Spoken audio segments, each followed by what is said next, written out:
Hi everyone, सभी का warm welcome है वाईटी योर इंग्लिश ट्यूटर पे। और आज दिन है अपनी स्पेशल एसपीटी क्लास का, जिसको बोलते हैं सेंटेंस ब्रेकिंग टेक्निक की क्लास। मेरी भी फेवरेट क्लास है, आप में से भी काफ़ी लोगों की फेवरेट क्लास है। इस क्लास में जो लोग नए हैं उनको बता दें क्या करने वाले हैं। मैं आपके सामने कुछ सेंटेंसेस रखूँगा, सभी सेंटेंसेस द हिंदू के होंगे, अच्छे लेवल के होंगे। और हर सेंटेंस में आपको मिलेंगी कुछ हिडन एरर्स। अब देखो, वो एरर्स है ना, किसी तुक्के या रट्टे से नहीं, हमें सेंटेंस को ब्रेक करके निकालनी है। हर सेंटेंस को, हर वर्ड को मैं ब्रेक करूंगा ताकि आप लॉजिक से समझ सकें कौन सा वर्ड सेंटेंस में पहले आएगा, कौन सा बाद में आएगा, कौन सा ग्रामर रूल कहाँ पे किस लॉजिक की वजह से लगाया जाएगा और एरर को निकाला जाएगा। तो ओवरऑल हिंदी मीडियम वालों को इंग्लिश मीडियम के लेवल पे लाने की मैं कोशिश करता हूँ। तो चलिए शुरू करते हैं, देरी नहीं करेंगे। चलिए, फर्स्ट सेंटेंस है अपना। क्लास को एक लाइक और एक शेयर दे देना ताकि इस क्लास को रीच मिल सके दूसरे स्टूडेंट्स तक। इस सेंटेंस में आपको मल्टीपल एरर्स मिलेंगी, यानी गलतियां मिलेंगी। कुछ एक जो है बहुत आसान है, आप सीधे सीधे पकड़ लेंगे, और कुछ एक गलतियां आप तब पकड़ेंगे जब इसको ब्रेक करेंगे। तो पहले इसको आसान तरीके से पढ़ते हैं, फिर इसको ब्रेक करने की तरफ चलते हैं। Despite of being the segment leader, the actions of the company were so dubious to inspire trust or confidence among its shareholders। कह रहे बावजूद, डिस्पाइट। अच्छा, किस चीज़ के? ऑफ लगा के बता रहा है, बीइंग होने के, बावजूद होने के सेगमेंट का लीडर, अपने पूरे सेगमेंट का नेता।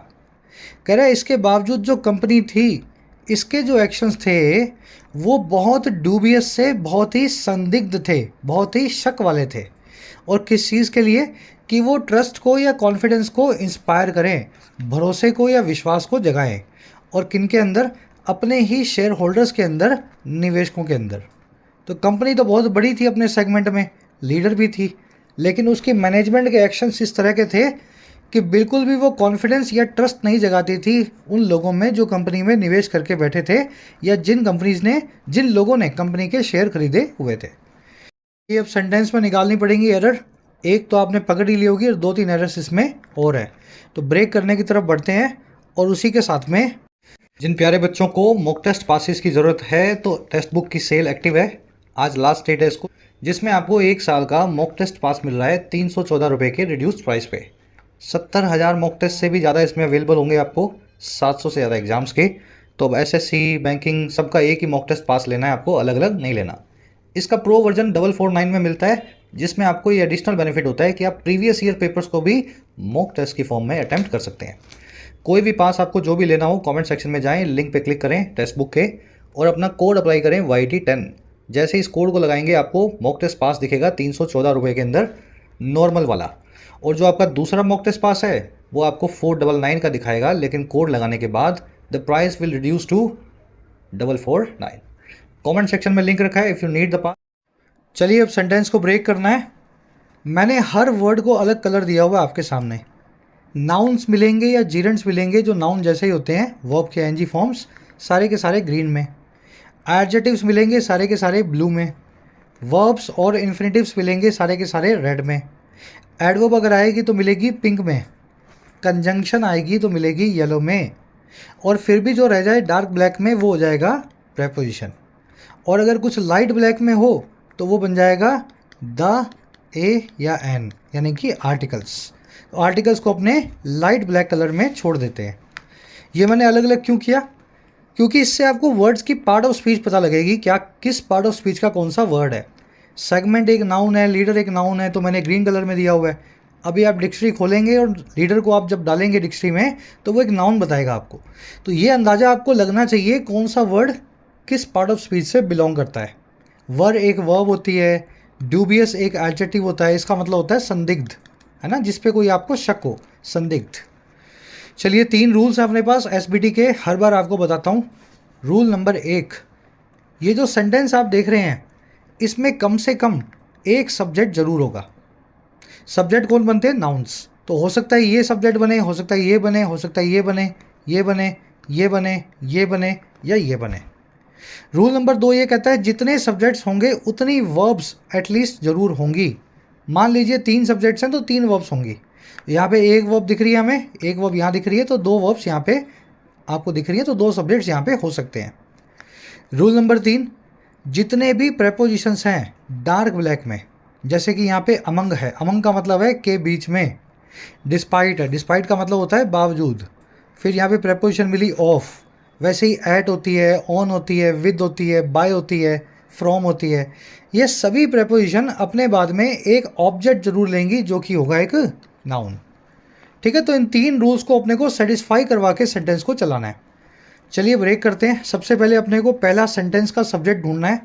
डिस्पाइट ऑफ एक प्रेपोजिशन है, और रूल नंबर 3 कहता है प्रेपोजिशन को उसका ऑब्जेक्ट जरूर मिलेगा जो कि होगा ग्रीन कलर में, यानी कि कोई भी नाउन। अब नाउन तो यहाँ रखा नहीं हुआ, यहाँ रखी हुई है वर्ब, वर्ब की आईएनजी फॉर्म में। तो हमें बात पता है कि वर्ब की आईएनजी फॉर्म जब नाउन की जगह पे आ जाए तो उसको बोलते हैं अंग्रेजी में जिरंट। तो इंग्लिश में नाउन की जगह अगर वर्ब लानी हो तो उसको आईएनजी फॉर्म में चेंज कर दें और उसको बोलने लगे जिरंट। तो इसलिए मैंने इसको ग्रीन कलर में रखा है नाउन की जगह पे। प्रेपोजिशन का ऑब्जेक्ट आपको मिल गया, लेकिन रूल नंबर 1 अभी तक सेटिस्फाई नहीं हुआ। कैसे नहीं हुआ? क्योंकि अभी तक आपको सब्जेक्ट नहीं मिला। आगे बढ़ो। आगे रखा हुआ है सेगमेंट लीडर नाम का एक कंपाउंड नाउन। जब 2 नाउन्स अंग्रेजी में एक साथ मिल जाएं और उनका कोई तीसरा ही मीनिंग निकलने लगे तो उनको बोलते हैं कंपाउंड नाउन। जैसे गोल्ड मेडल, या फिर आइस टी, जैसे कि स्पोर्ट्स कार। स्पोर्ट्स अलग नाउन है, कार अलग नाउन है, लेकिन स्पोर्ट्स कार होती है एक अलग टाइप की कार। आइस अलग नाउन है, टी अलग नाउन है, लेकिन आइस टी होती है एक अलग टाइप की ड्रिंक, है ना। गोल्ड अलग है, मेडल अलग है, लेकिन गोल्ड मेडल होता है एक अलग टाइप का मेडल। वैसे ही सेगमेंट अलग है, लीडर अलग है, लेकिन दोनों मिल जाएंगे तो बन जाएगा सेगमेंट का लीडर। ये पूरा कंपाउंड नाउन का काम करेगा।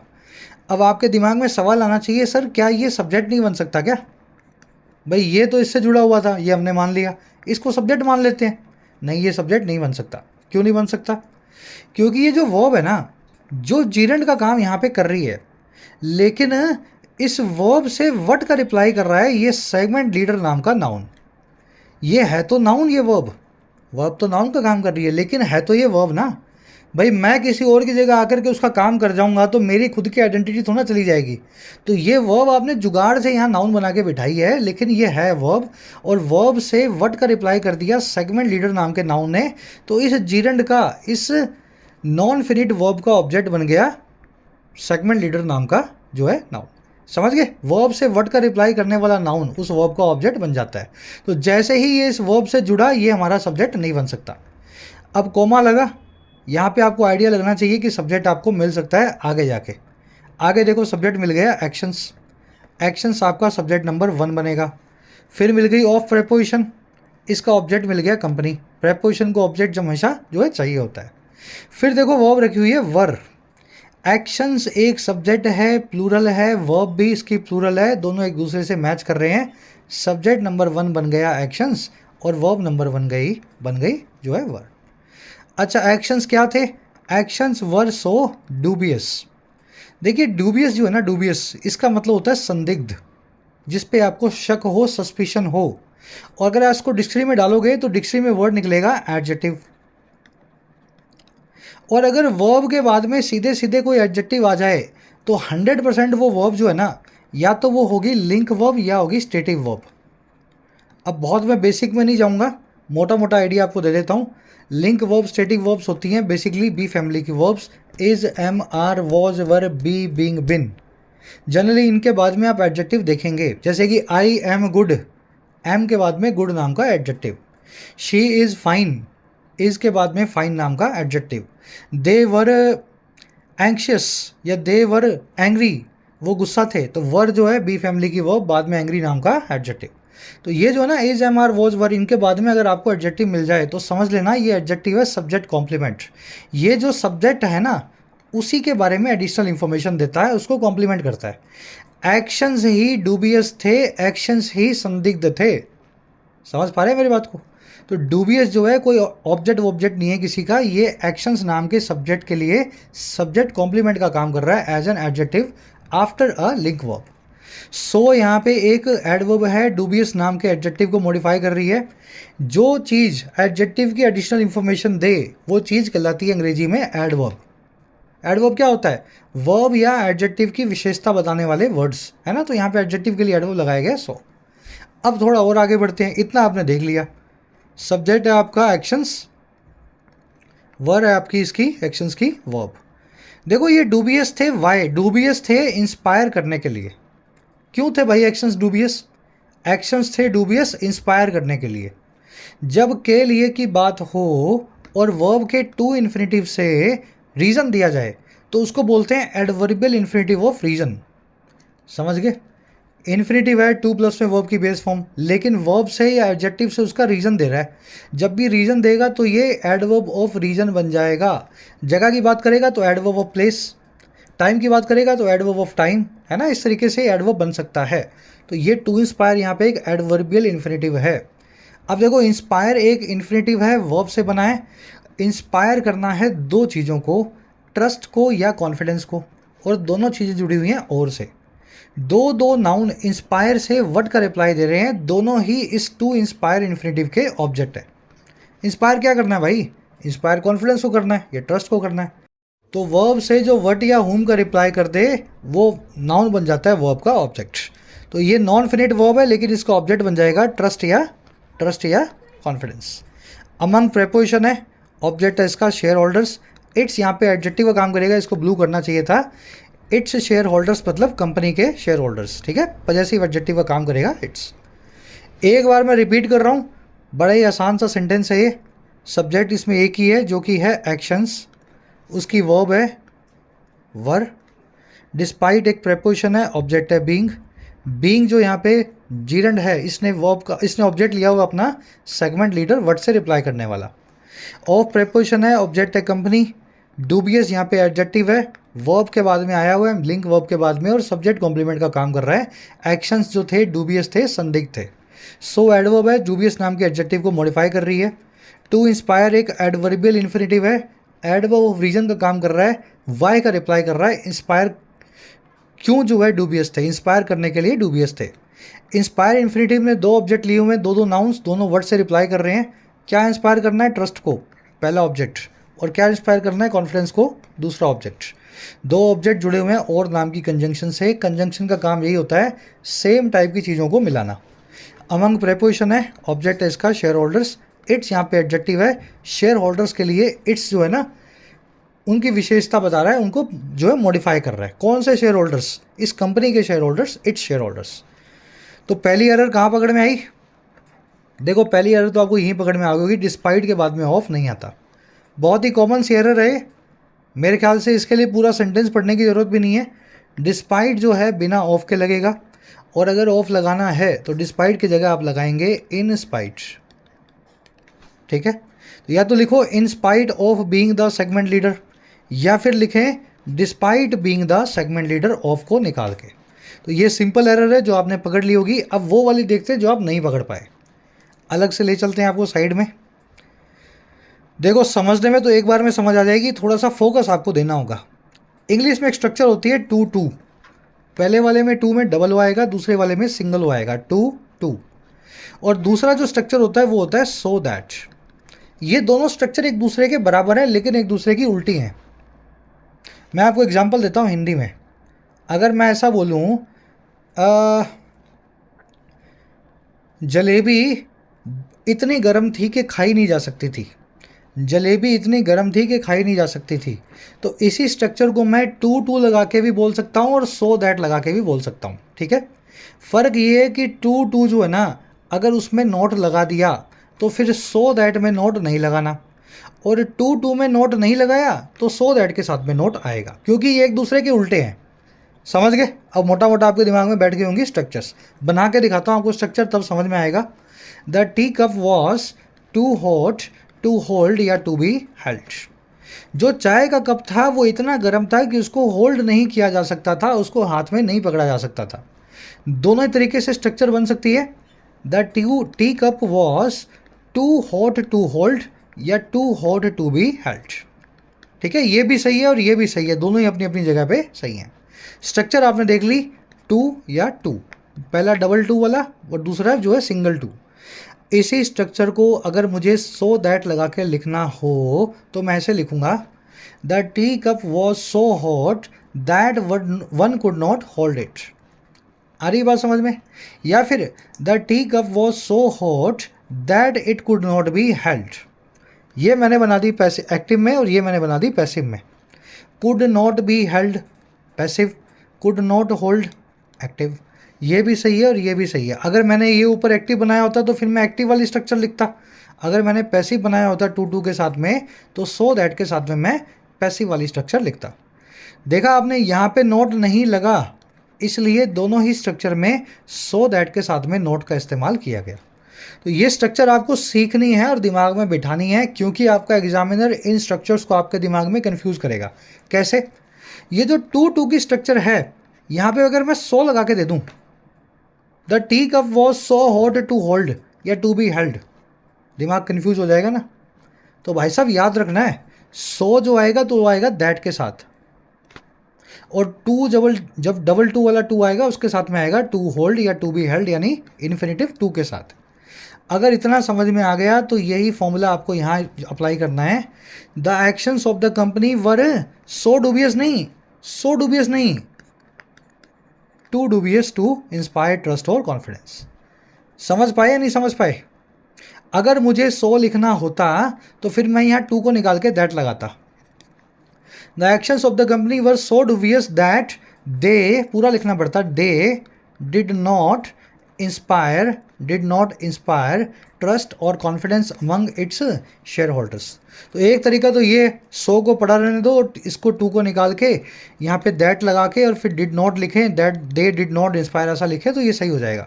दूसरा जो कॉमन तरीका है, आप सो की जगह पे टू लगा दें, सेंटेंस अपने आप ही सही बन जाएगा।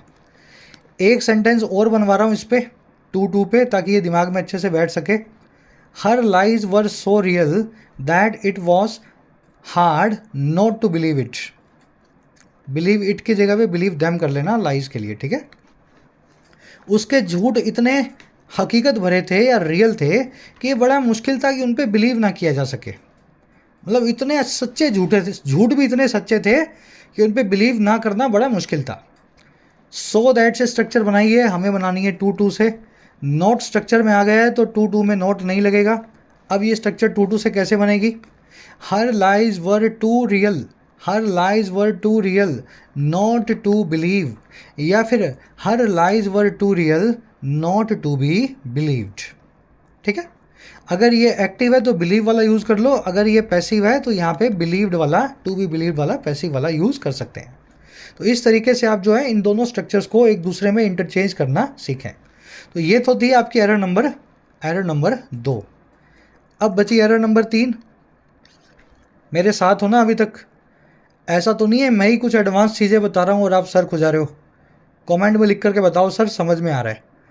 लिख दो एक बार, मैं बाद में देखूंगा, सारे कमेंट्स पढ़ता हूँ, मुझे पता लगता है कि सर समझ पा रहे हैं इन कॉन्सेप्ट्स को। क्योंकि अगर नहीं समझ पाओगे तो फिर मुझे और किसी बेसिक लेवल से चलना पड़ेगा, फिर मैं हो सकता है आधा घंटा मुझे कॉन्सेप्ट समझाने में लगे और 5 मिनट क्वेश्चन करवाने में लगे, ठीक है। तो बताना कमेंट्स में। अब देखो जी 3 नंबर जो एरर है ना वो आप पकड़ ही नहीं पाए। किसी बच्चे के अगर 3 नंबर एरर पकड़ में आ गई हो तो अभी डाल देना कमेंट्स में, क्योंकि मुझे पता है आपने वो पकड़ी नहीं, और वो एरर है यूपीएससी या बैंकिंग मेंस लेवल की। तो 3 नंबर स्ट्रक्चर देख लेते हैं, एरर देख लेते हैं, कॉन्सेप्ट क्या है। देखो जी 3 नंबर कॉन्सेप्ट ये है कि आपने यहाँ पे डैंगलिंग जो है ना फ्रेज, उसको ध्यान ही नहीं दिया। अगर फ्रेज डैंगल कर रहा हो तो उसको आपको सही सब्जेक्ट से बांधना होता है। अब ये क्या होता है डैंगलिंग फ्रेज? करने में तो 1 घंटे का कॉन्सेप्ट है, पर मैं आपको 2-3 मिनट में इसका समरी दे देता हूँ, बेसिक्स में करवाया गया आपको। डैंगलिंग फ्रेज वो फ्रेज हैं जिनका सब्जेक्ट से कोई कनेक्शन नहीं है। जैसे having my breakfast a new idea came to my mind, मेरा ब्रेकफास्ट हैव करते हुए, मेरा नाश्ता खाते हुए एक नया आइडिया मेरे दिमाग में आया, या नाश्ता खाते हुए एक नया आइडिया मेरे दिमाग में आया। इंग्लिश में गलत है, हिंदी में सही हो सकता है। मुझे बताओ यहाँ पे हैव कौन कर रहा है ब्रेकफास्ट को? मैं ही खा रहा हूँ ना मेरा ब्रेकफास्ट, भाई मेरा ब्रेकफास्ट है तो मैं ही खाऊंगा, मेरे दिमाग में आइडिया आया। लेकिन सब्जेक्ट कौन है? सब्जेक्ट बना रखा है आपने आइडिया को। इस पूरे फ्रेज का बाय डिफ़ॉल्ट जो सब्जेक्ट है जो करता है वो आइडिया बन जाएगा। इसका मतलब पता क्या बनेगा? नाश्ता खाते हुए, मेरे नाश्ते को हजम करते हुए, चट करते हुए एक आइडिया जो है मेरे दिमाग में आया। मतलब एक आइडिया था, उसने मेरा नाश्ता देखा, मेरा नाश्ता खाने लगा और फिर खाते खाते वो मेरे दिमाग में घुस गया। इसका मीनिंग ये निकला। आइडिया नहीं घुसा है दिमाग में नाश्ता खाते हुए, नाश्ता मैं खा रहा था। तो कहने का मतलब क्या है, मुझे यहाँ पे इस डैंगलिंग फ्रेज को, ये फ्रेज डैंगल कर रहा है ना, लटक रहा है, इस लटकते हुए फ्रेज को सही सब्जेक्ट से कनेक्ट करना है। सब्जेक्ट बनेगा इसका आई, तो मुझे इस पूरे को आई से शुरू करना है और ये अपने आप डैंगलिंग से जुड़ के इसको सेटिस्फाई कर देगा। तो कैसे कर सकता हूँ मैं यूँ लिख सकता हूँ, having my breakfast I thought of a new idea. समझ गए? तो इसको बोलते हैं इंग्लिश में डैंगलिंग फ्रेज को ट्रांसफॉर्म करना। आपने सेंटेंस ट्रांसफॉर्म करके डैंगलिंग फ्रेज को कनेक्ट कर दिया ट्रू सब्जेक्ट के साथ में। और भी तरीके होते हैं। मान लीजिए अगर ये सीधे सीधे एक्टिव पैसिव ना बन रहा हो, वर्ब कोई ऐसी रखी हो जिसका कोई ऑब्जेक्ट ना हो, तो फिर आप एक्टिव पैसिव ना खेल पाओ, तो उस केस में आपको क्या करना होगा, पूरा सेंटेंस बदलना होगा। आपको इस पार्टिसिपल फ्रेज को ही एक नया सब्जेक्ट देना होगा अलग से आई। तो मैं लिखूंगा while I was having my breakfast a new idea came to my mind. फिर ये हैविंग माई ब्रेकफास्ट जो है ये पार्टिसिपल ना होकर वर्ब बन जाएगा, इसका सब्जेक्ट इसको आई दे दिया जाएगा। समझ गए ना? तो ये फ्रेज जो है ना आपको ध्यान रखने होते हैं। वैसे ही instead of getting rewarded for his bravery the police arrested the good samaritan for beating up the thieves. बजाय रिवॉर्डेड होने के, बजाय पुरस्कृत होने के, बजाय इनाम लेने के, अपनी ब्रेवरी के लिए, बहादुरी के लिए पुलिस वालों ने अरेस्ट कर लिया इस गुड समैरिटन को। गुड समैरिटन मतलब ऐसा आदमी जो राहगीर चलते हुओं की हेल्प करे, है ना, किसी की मदद करे जिसको ना भी जानता हो। तो पुलिस वालों ने इस गुड समैरिटन को, इस अच्छे नागरिक को ही अरेस्ट कर लिया क्योंकि इसने चोरों की पिटाई की थी, बीट अप किया था इसने रास्ते चलते चोरों को। आई बात समझ में? भाई इसको तो रिवॉर्ड किया जाना चाहिए था ना, रास्ते पे चलते हुए चोर को पकड़ के इसने उसकी कुटाई कर दी। ऐसे लोग तो चाहिए हमें हमारे समाज में, पर पुलिस ने इसको अरेस्ट कर लिया। सेंटेंस में पार्टिसिपल जो है डैंगल कर रहा है पूरा का पूरा फ्रेज। पार्टिसिपल नहीं है यहाँ पे, प्रीपोजिशनल फ्रेज है। वो इसलिए क्योंकि यहाँ पे गेटिंग रिवॉर्ड होना है इस आदमी को, लेकिन सब्जेक्ट आपने बना दिया पुलिस को। पुलिस को रिवॉर्ड मिलना चाहिए क्या? नहीं सर, गुड समैरिटन को मिलना चाहिए। सब्जेक्ट तो पुलिस है, तो ये पूरा प्रीपोजिशनल फ्रेज जो है पुलिस से कनेक्ट हो गया। तो क्या करूँगा मैं, इसके लिए लिखूंगा instead of getting rewarded for his bravery the good Samaritan was arrested by the police for beating up the thieves. समझ गए? सब्जेक्ट को आपने सही जगह पे ले आए। अब ये जो है ना गेटिंग रिवॉर्डेड गुड समैरिटन से कनेक्ट हो गया। बहुत एडवांस्ड कॉन्सेप्ट है लेकिन बहुत आसान भाषा में समझ रहे हो, 10वीं क्लास का बच्चा भी सीख सकता है। ऐसे ही हिंदी में आपको मैं बता रहा हूँ। अगर इसको अप्लाई करना है इस सेंटेंस पे और इस कॉन्सेप्ट को अप्लाई करके आप देखेंगे तो क्या डैंगल कर रहा है नहीं कर रहा है डिस्पाइट वाला है फ्रेज। सेगमेंट का लीडर होने के बावजूद कंपनी के एक्शंस जो है बहुत संदिग्ध थे। क्या कंपनी सेगमेंट का लीडर है या कंपनी के एक्शन सेगमेंट का लीडर है? एक्शंस जो हैं कंपनी के सेगमेंट का लीडर है, नहीं है ना भाई। कंपनी लीडर है, एक्शंस कैसे लीडर हो सकते हैं? तो मुझे यहाँ पे कंपनी को सब्जेक्ट बनाना पड़ेगा। तो मुझे लिखना पड़ेगा कुछ, despite being the segment leader the company had actions that were too dubious to inspire trust और confidence. The company had actions that were ये पूरा निकाल देंगे, too dubious to inspire trust और confidence among its share holders. तो company को यहाँ subject बनाऊंगा तभी आप जो है सेंटेंस को सही कर पाएंगे। चलिए, होपफुली तीनों एरर आपने समझ ली हैं। आधा घंटा एक क्वेश्चन पे लगाता हूँ, लेकिन लगाता इसलिए हूँ कि ढंग से कॉन्सेप्ट पढ़ो और दिमाग में बिठा सको। ये सारे कॉन्सेप्ट्स आपको बेसिक ग्रामर की प्लेलिस्ट में करवा दिए गए हैं। चैनल के होम पेज पे प्लेलिस्ट को रखा गया है, कंप्लीट इंग्लिश ग्रामर, वहाँ जाके इसको रेफर करें। आ जाओ नेक्स्ट सेंटेंस पे। चलो पहले पढ़ लेते हैं इसको, फिर इसके एरर्स को निकालना है। The best outcomes in the field of science inevitably emerge from intersectoral collaborations and dedicated science research were conducted against all odds by diligent scientists। ये क्वेश्चन जो है ना मैंने थोड़ा सा मुश्किल करके SBI PO के पेपर में से निकाल के थोड़ा सा मुश्किल करके आपके सामने रखा है, ठीक है। इसको अगर आपने क्वेश्चन को ब्रेक कर दिया तो एरर पकड़ में आ जाएगी, ब्रेक नहीं किया तो एरर समझ में नहीं आएगी। SBI PO के लेवल से एक लेवल ऊपर का क्वेश्चन मैंने बनाया है। कह रहा है जी जो बेस्ट आउटकम्स हैं, सबसे अच्छे नतीजे हैं इस फील्ड में, इस क्षेत्र में जो है साइंस का। कह रहा है वो आउटकम जो हैं इनएविटेबली इमर्ज फ्रॉम होते हैं या उभर करके आते हैं, कहाँ से? इंटरसेक्टोरल कोलैबोरेशन से, ऐसे आपसी सहयोग से जो इंटरसेक्टोरल है, यानी कि एक बॉटनिस्ट यानी कि पौध विज्ञान को पढ़ने वाला साइंटिस्ट जब वो किसी जूलॉजिस्ट से मिल जाता है, यानी जीव वैज्ञानिक से मिल जाता है, और दोनों कोलैबोरेट करके कुछ नया खोज करते हैं, तो कह रहे हैं सबसे अच्छे आउटकम साइंस के फील्ड में तभी आते हैं जब अलग अलग सेक्टर के लोग आपस में मिलके, एक केमिकल साइंटिस्ट का आदमी एक जो है फिजिसिस्ट से मिल गया, फिजिक्स और केमिस्ट्री का मिक्सचर आपने कर दिया, तो वहाँ से निकलते हैं। और कह रहे हैं डेडिकेटेड साइंटिफिक रिसर्च जो है उसको कंडक्ट किया गया था सारे ओड्स के सामने, सारी मुश्किलों के सामने, डिलीजेंट साइंटिस्ट के द्वारा, ऐसे वैज्ञानिकों के द्वारा जो बहुत डिलीजेंट हैं, जो बहुत मेहनती हैं।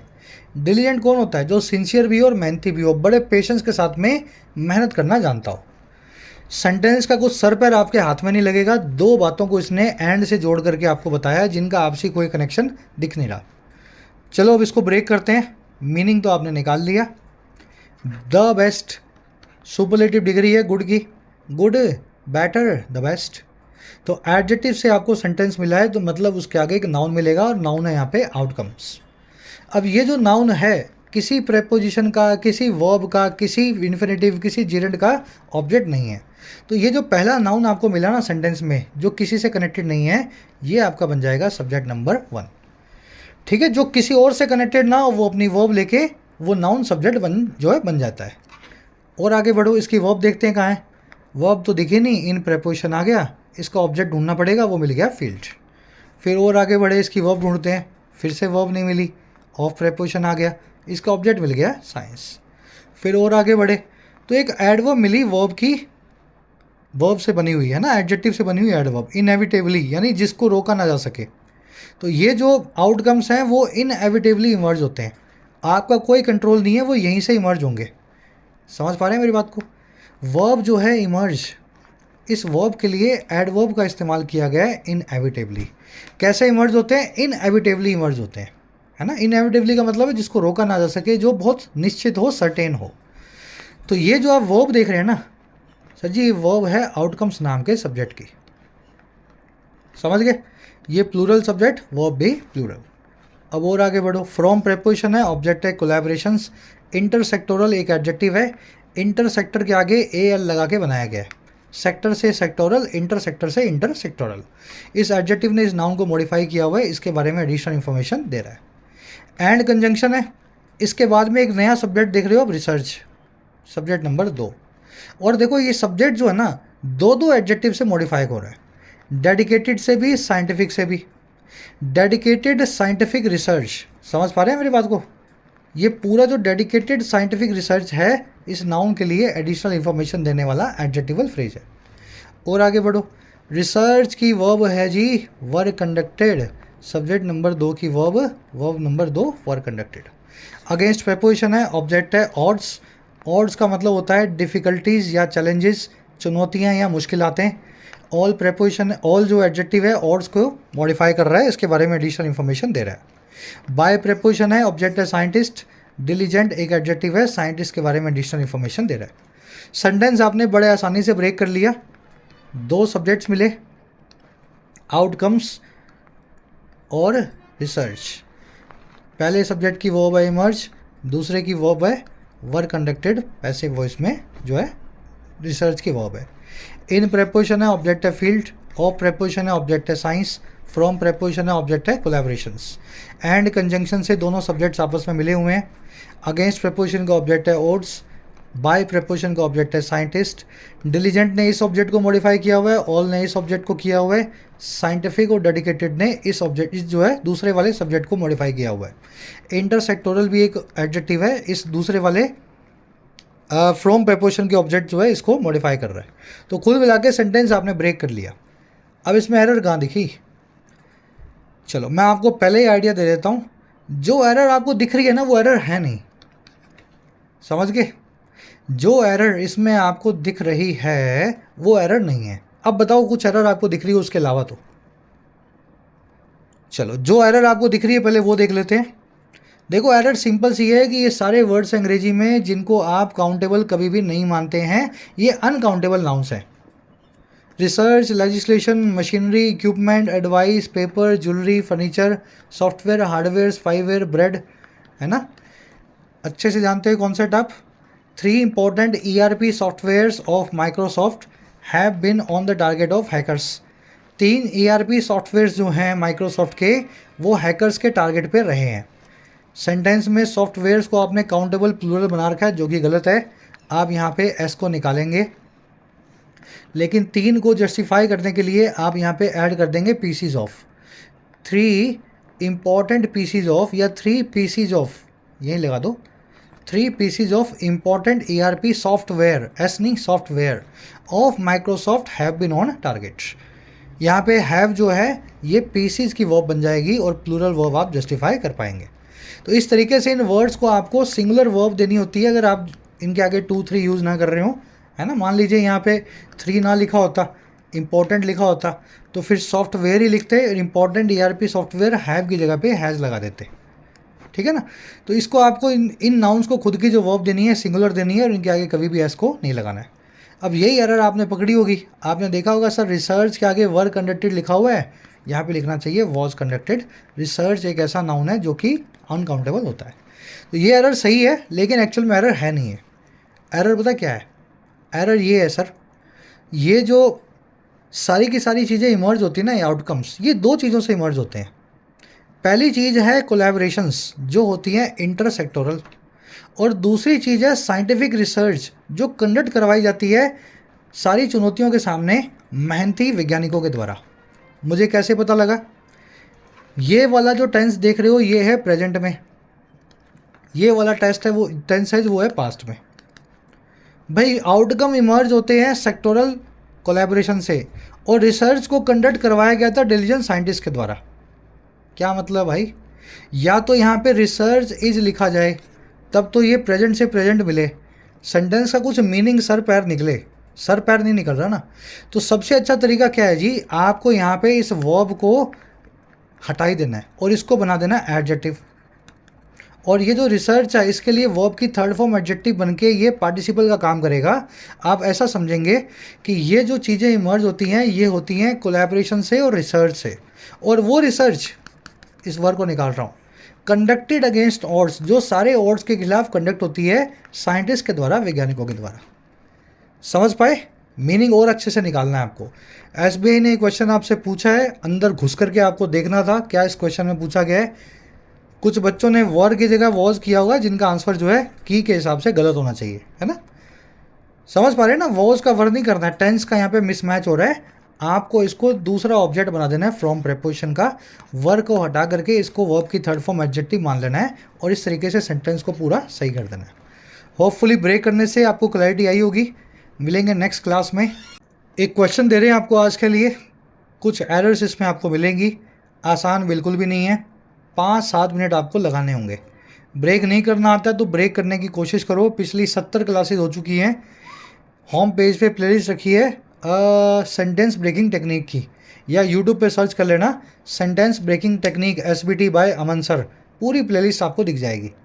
तो 70 क्लासेस में से 20 भी देख लोगे ना आधे आधे घंटे की, ये सारा ब्रेक करने का प्रोसेस आपको आ जाएगा।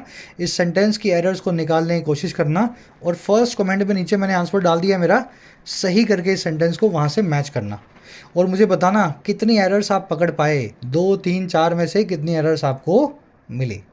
नेक्स्ट क्लास में आपसे मुलाकात होगी मंडे को। Until then signing out.